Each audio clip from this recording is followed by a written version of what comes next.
Hola, ¿qué tal? Buenos días, buenas tardes, buenas noches. A la hora que estés escuchando este video, pues saludos. Soy tu amigo Ernesto Rosas desde Pachuca, Hidalgo, México. Ya se me estaba olvidando en dónde estoy. Estoy en la ciudad de Pachuca, Hidalgo, México. Y pues bueno, quiero que recibas un fuerte saludo. Y pues vamos a estudiar esta semana la porción que nos toca de lo que es los primeros 5 libros de la Biblia, el Pentateuco, o también conocido como la Torá. Nos toca hoy lo que es Vayelej y fue.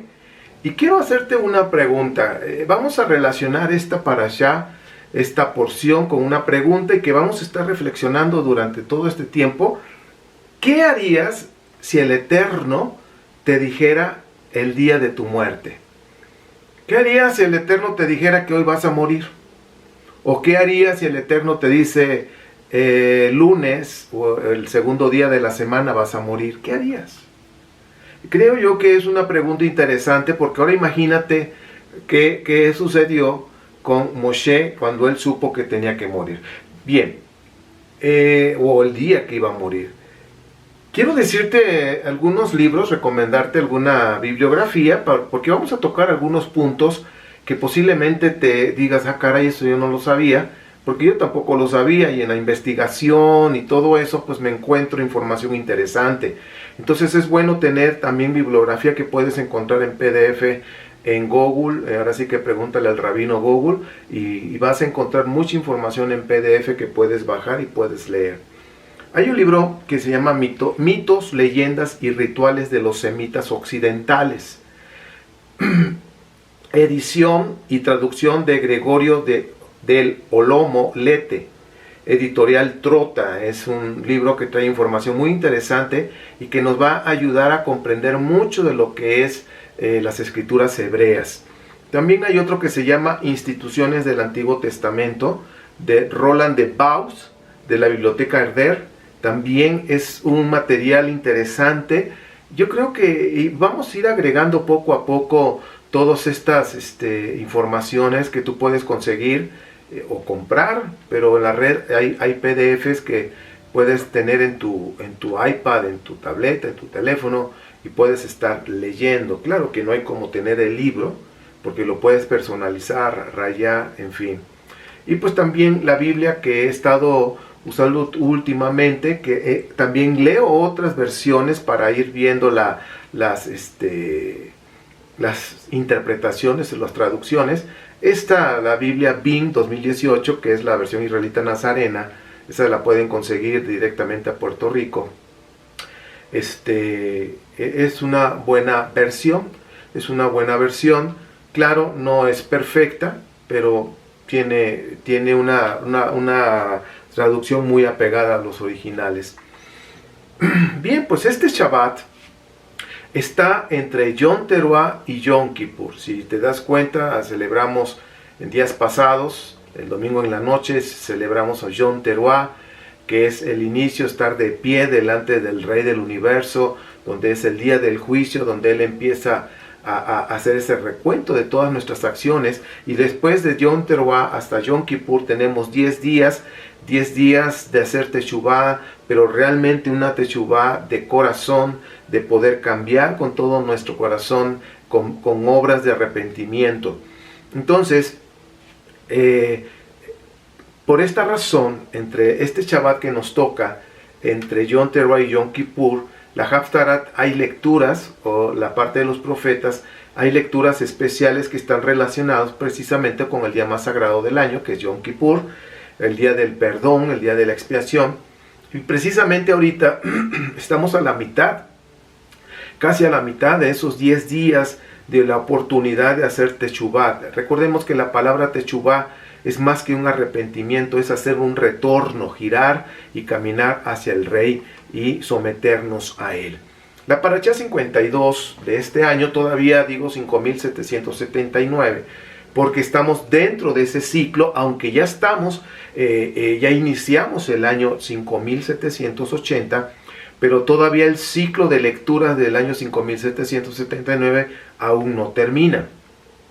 Vamos a comenzar otro ciclo más adelante, después, una semana después de Sukkot, o unos días después de Sukkot, vamos a iniciar la nueva lectura del año, el nuevo ciclo.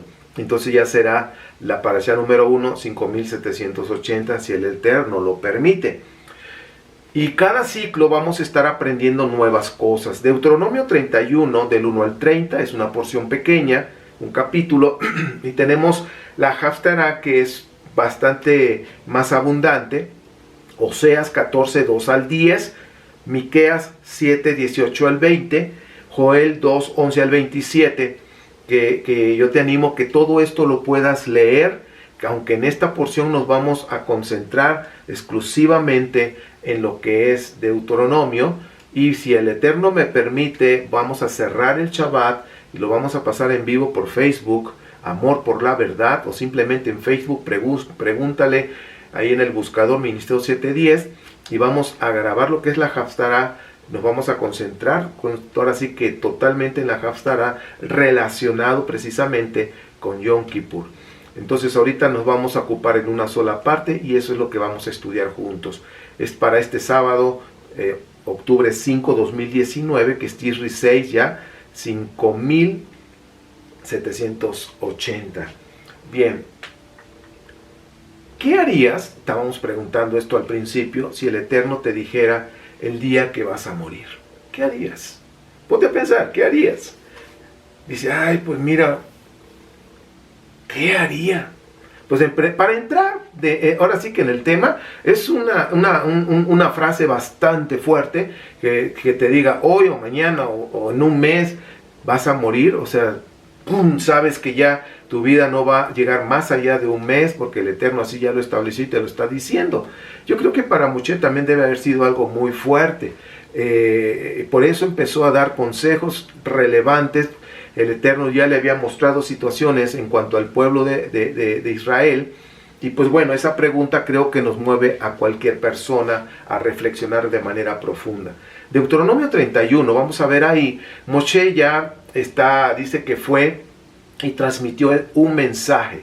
Está transmitiendo un mensaje importantísimo. Los que tenemos la fortuna de ser padres, yo creo que si llegáramos a saber el día que nos tenemos que ir de esta vida, pues yo creo que sí haríamos como Moshe, juntaríamos a la familia, daríamos indicaciones, consejos para que sigan adelante, en fin, tantas cosas que se pueden hacer, arreglar cuentas. Ya ven que hay cuando las personas ya están en el hecho de que están a días o a horas de morir, por lo general vienen personas y hablan con ellos y les piden perdón, se arreglan cuentas, cosas por el estilo. Moshe sabía que ya sus días, sus horas estaban contadas. Y Moshe se empieza a despedir y da un mensaje, transmite un mensaje que yo en lo personal me puedo imaginar que es un mensaje desde sus entrañas, desde su corazón para el pueblo. Y ahora imagínate al sucesor, que es Yehoshua o Yeshua o Josué, como lo conozcas. En las escrituras hebreas viene como Yehoshua. Yehoshua, así vienen las escrituras hebreas. Entonces él sería el sucesor. Pues ahora imagínate el paquete, estar escuchando el último mensaje de Moshe, el maestro, el rabino Moshe, que está ahí dándoles indicaciones al pueblo, y Josué está ahí escuchando ese último mensaje y viendo el paquete que le está dejando, ¿sí? Le está pasando la estafeta de dirigir al pueblo, de que el pueblo pueda entrar a tomar la tierra, a poseerla, a conquistarla. Según los escritos aquí históricos que vienen en Deuteronomio, dice que Moshe tenía aproximadamente más bien, no dice aproximado, dice que tenía 120 años de edad, que es lo que en Génesis había dicho que era la edad que podía llegar un ser humano. 120 años, que por supuesto todo esto está relacionado con lo que es los jubileos y los 6000 años de esta historia humana. Bueno, la tradición también dice que Moshe murió el mismo día que nació. Y yo creo que esto es relevante que nosotros nos enfoquemos. Moshe murió el mismo día que nació. Son tradiciones que se han manejado ya de tiempo atrás. Uno de ellos que fomentó esta tradición fue Rashi, uno de los rabinos importantes dentro del judaísmo. Y bueno, en esta parte que vemos del capítulo 31, vemos que Moshe estuvo animando a Yehoshua a que no claudicara en esa tarea de ir a conquistar la tierra, de repartir la tierra, que no claudicara, que no se echara para atrás, que no iba a ser fácil lo que tiene como tarea, pero que el Eterno iba a estar con él, que no lo iba a abandonar, que cada paso que estuviera dando hacia conquistar la tierra que el Eterno les estaba dando, el Eterno les iba a dar la fuerza, les iba a dar todos los medios, iba a vencer, iba a pelear por ellos, ¿sí?, para conquistar esas tierras.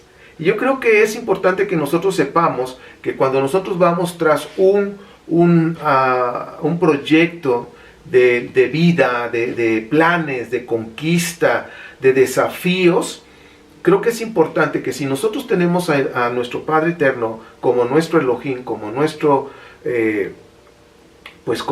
Dios, pues debemos confiar en Él, pero también debemos buscar su rostro, debemos consultar qué es lo que tenemos que hacer y cómo lo vamos a hacer. Y por eso están las instrucciones de la Torah, porque nos está dando las instrucciones de qué hacer y qué no hacer. Nos da instrucciones de paternidad, de matrimonio, nos da instrucciones de negocios, nos da instrucciones de la agricultura. Bueno, la Torah nos da muchas instrucciones, son 603 instrucciones, que para diferentes áreas. Están las instrucciones para los sacerdotes y, bueno, ya lo hemos hablado. 603 instrucciones para diferentes áreas. Esto es importante que nosotros debemos tomarlo en cuenta cada vez que vamos a ir a tomar un proyecto y vamos a hacerlo. Tomemos los consejos de la Torah. De alguna manera nosotros hemos sido testigos cómo Israel ha progresado, que cuando se le entregó esa tierra y fue declarado como Estado de Israel, era una tierra desolada, hay fotografías, estaba desértico, estaba todo descuidado. Pero cuando se le entregó a Israel formalmente, se hizo Estado, Israel empezó a practicar todo lo que está en la Torah y dar tiempo a la tierra. Por ejemplo, también viene en esta porción de que la tierra trabaje sus años y que pueda descansar un año, y pues así sucesivamente, trabajar 6 años, descansar un año, el Shemitah, y todo eso ha traído una prosperidad. Cuando nosotros nos sometemos al Dios de los cielos y la tierra, al Dios de Israel, quiero decirte que si hacemos todos sus preceptos y todos sus consejos, todas sus instrucciones, todas sus enseñanzas, que eso es lo que significa Torah, eso va a traer prosperidad. No olvidemos eso, prosperidad. Y prosperidad no significa solamente dinero, prosperidad significa que todo te sale bien, ¿ok? Bien, ahora, Moshe sabía que el pueblo batallaba con la cuestión de la idolatría. Sabía que no era fácil abandonar la idolatría porque era algo tradicional en esos tiempos y en esas tierras. Recordemos que esa cultura semítica, había mucha mitología, tenemos la influencia de la mitología egipcia, pero también por acá, por el norte, Babilonia y todos esos lugares, lo que era Asiria, y lo que es hoy Irán, Irak, Siria, todos esos lugares, Turquía, en fin, todos esos lugares semíticos, antiguos, traían mucha mitología, traían muchos deidades, aunque cada nación tenía un dios, había deidades. Entonces no fue tarea fácil de pasar del politeísmo a pasar a lo que es un monoteísmo, a poder seguir y servir a un solo Dios. Ahí está la razón por lo que está el Shema en Deuteronomio 6:4. Escucha Israel, Adonai nuestro Elohim, Adonai uno es y es el único. No va a haber más. Entonces el Shema viene siendo como nuestra frase que nos identifica que somos adoradores y seguidores y que amamos a un solo Elohim y es el único y se llama Yud, Het, Bad, He. Yahweh, algunos le dicen, otros dicen Yahvé, como tú digas, pero es el Dios de Israel. Bien, Moshe sabía que no era fácil. Moshe sabía que Israel fallaba y estaba batallando en esas áreas.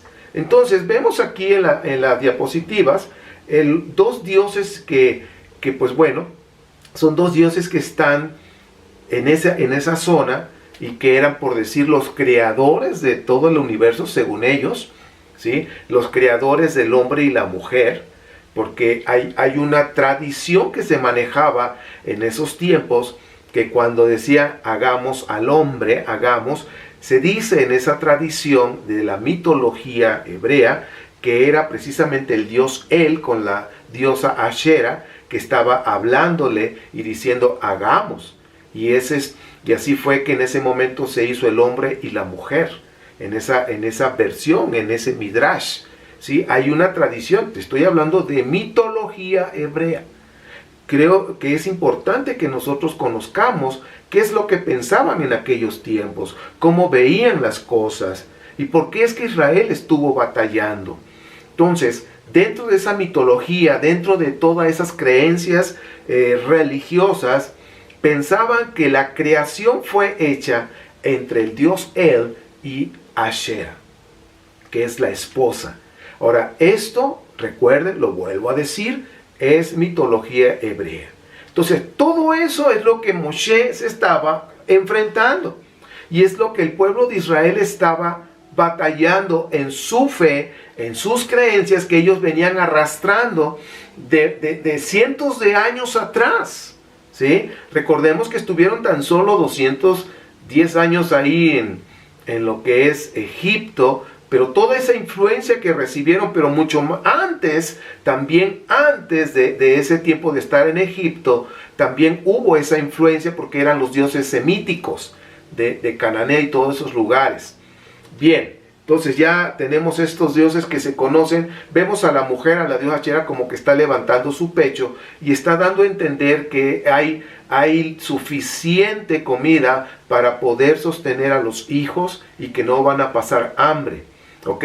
Recuerden que una ocasión yo les dije en una de las enseñanzas anteriores que en las ideas o la mitología y la fe que ellos tenían antes, cuando eran politeístas, clamaban al dios El para que pudiera caer lluvia y que pudiera germinar la tierra, que la madre tierra viene siendo Ashera, y que cuando caía la lluvia, que era el semen del dios El, fecundaba a Ashera, que era la tierra, ¿sí? La Pachamama, como le llaman en otros lugares. Entonces quedaba embarazada y empezaba a germinar la fertilidad.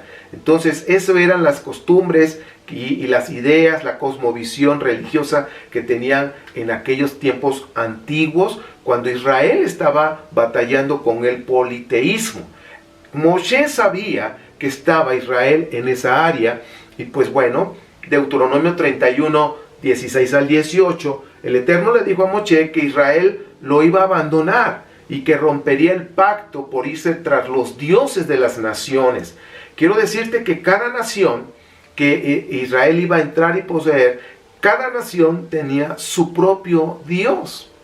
Ahora, esto de que cada nación tenía su propio Dios es algo que ya venía de tiempo atrás, que ya se manejaba, que ya se sabía, y que por eso también está dentro de las escrituras hebreas, está también registrado. Que los dioses se habían repartido las naciones, cada dios, el dios máximo, el león o el dios El, había repartido a cada nación ahora sí que un dios a cada nación. Por esa razón, el Eterno iba a ocultar su rostro por esas maldades, por la idolatría, y iba a esperar a que el pueblo de Israel retornara, que hiciera teshuvá, iba a sufrir, y que en medio de ese sufrimiento el Eterno estaba esperando que se arrepintiera de corazón y que regresara nuevamente con el Eterno arrepentido, y que solamente a Él le sirviera y que solamente a Él adorara, abandonando totalmente el politeísmo, abandonando la idolatría. Eso es lo que estaba sucediendo en el tiempo de Moshe y es lo que estaba pasando en ese Israel en los tiempos antiguos. Los israelitas sabían que cada nación tenía un Dios, pero que había un Dios sobre todos ellos. Eso es lo que se manejaba en la mitología hebrea, en la mitología semítica, de todas esas tierras. Ellos sabían que había un Dios supremo, que había un Dios sobre todos los dioses, y que ese Dios le llamaban El, o el Elión, que de ahí viene, se deriva la palabra Elohim, que es hablando de plural. Chequen el Salmo 82, como ven aquí en la pantalla. El Salmo 82, 1, en la versión BIN 2018, dice, chequen esto, Elohim está en la asamblea de Él, ¿sí? Y viene con una capuchita arriba, de Él. En medio de los Elohim juzga. Ahora, vamos a pensar, si Él es Elohim, ¿cómo sería? Elohim está en la asamblea de Elohim, de Él. O sea, es como si dijera yo, Ernesto está en la asamblea de Ernesto. Como que no tiene sentido. Entonces, aquí en este salmo, en el Salmo 82, nos está dando a mostrar algo interesante de cómo también pensaban y cómo era el pensamiento antiguo. Y aquí está hablando del Elohim, es un salmo hebreo, entonces está hablando del Elohim de Israel.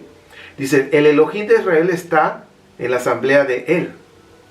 En medio de los Elohim juzga. Entonces, nos muestra que el rey de todos los dioses es Él, Elión.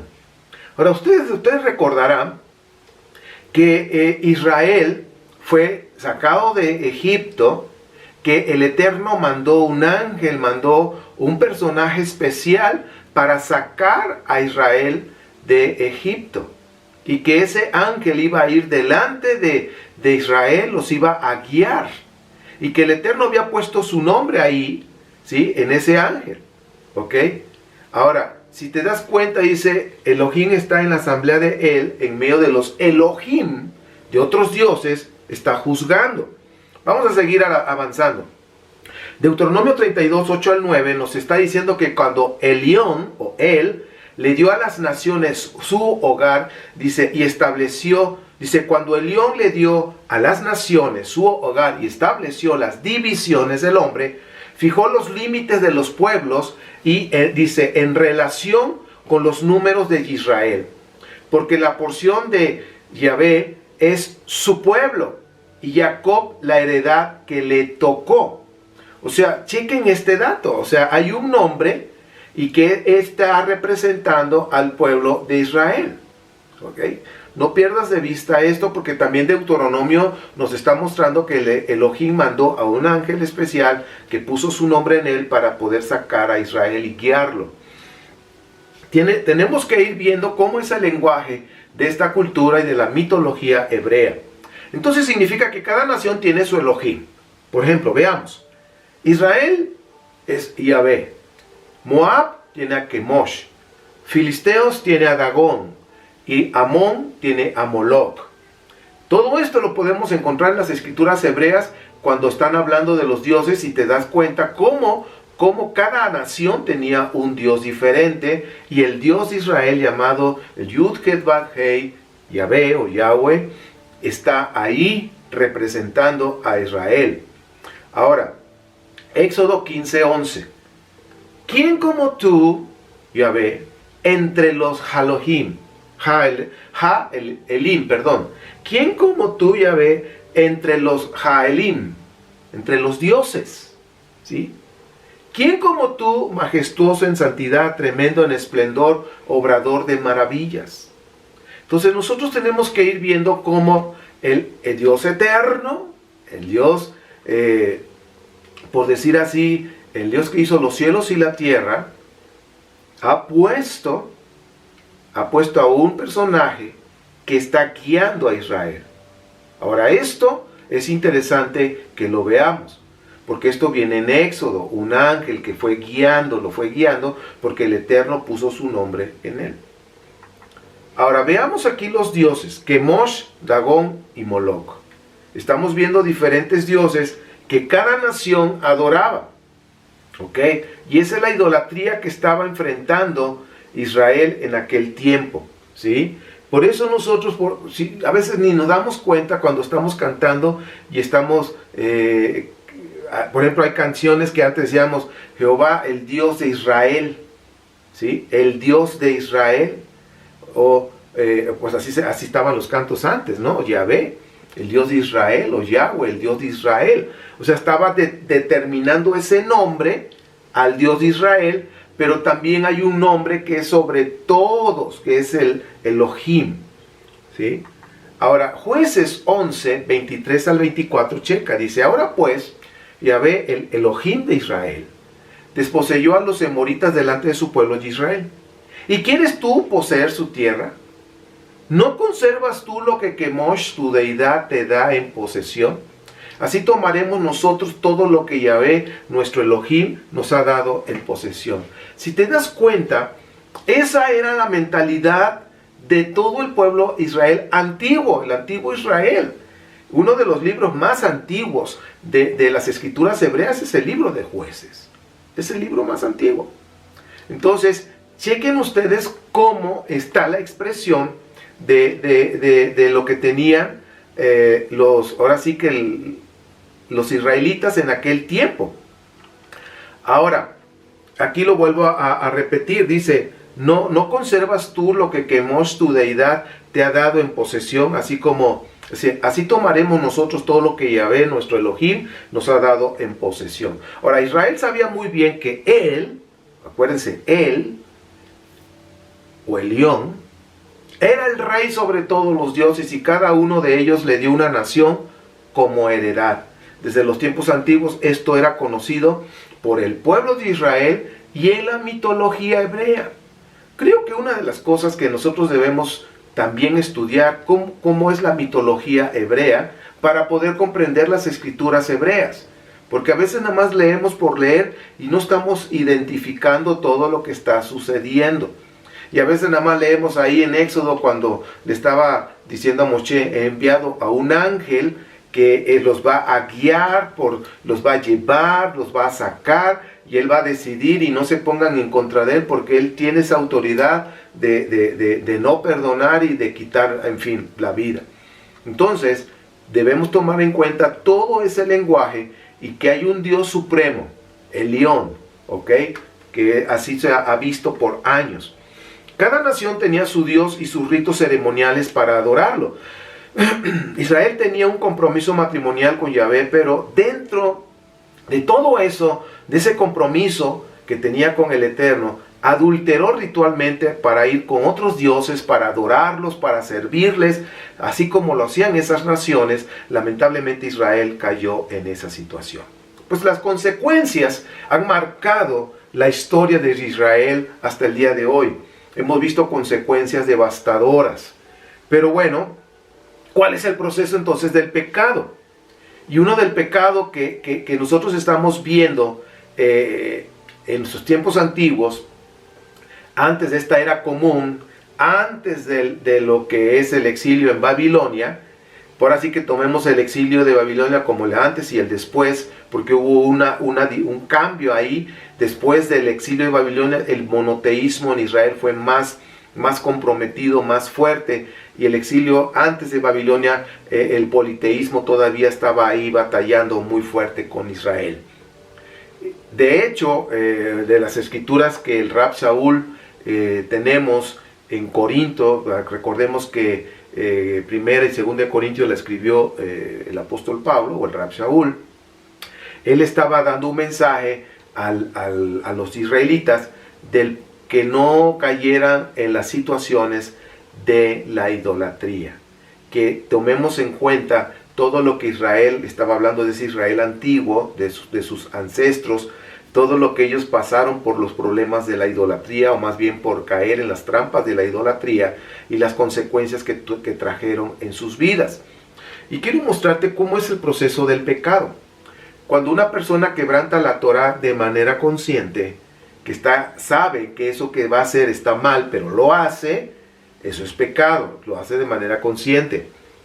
Pero después, si esa persona lo sigue haciendo, llega el momento que sigue quebrantando la Torah y ya lo hace de manera inconsciente, o sea, ya por costumbre, ya sigue pecando y ya es parte de su vida. su conciencia ya de esa persona es indiferente al pecado. ¿Por qué? Porque ya tiene callo. Vamos a decir, callo es como cuando una persona que no usa zapatos y debajo de sus zapatos está grueso, así de sus pies más bien, debajo de sus pies hay un callo y que puede pisar las piedras y ya no le duele. Entonces yo creo que esto es interesante saber, que cuando una persona está pecando y pecando y pecando, llega que su conciencia ya no la acusa, porque ya está encallecida, como dice el libro de la carta de los Efesios, ya su conciencia no le acusa. Entonces ya esa persona ya es indiferente al pecado, lo sigue haciendo, pero eso sí, tarde o temprano llegan las consecuencias de ese pecado. Tarde o temprano van a llegar las consecuencias. Cuando la persona está practicando el pecado, entonces el Eterno va a esconder su rostro y deja que sufra la persona esperando que retorne a Él, que haga teshuvá para ponerse en paz y someterse a sus mandamientos, y que esa persona, cuando se somete a los mandamientos del Eterno, la prosperidad va a regresar. La prosperidad regresa en todas las áreas, económica, en su matrimonio, con sus hijos, en su negocio, trabajo, en fin, todas las áreas.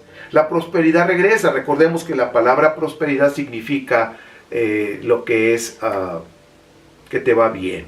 Entonces, Job 22, 21 al 30 nos está mostrando esto. Estamos a 4 o 5 días para Yom Kippur.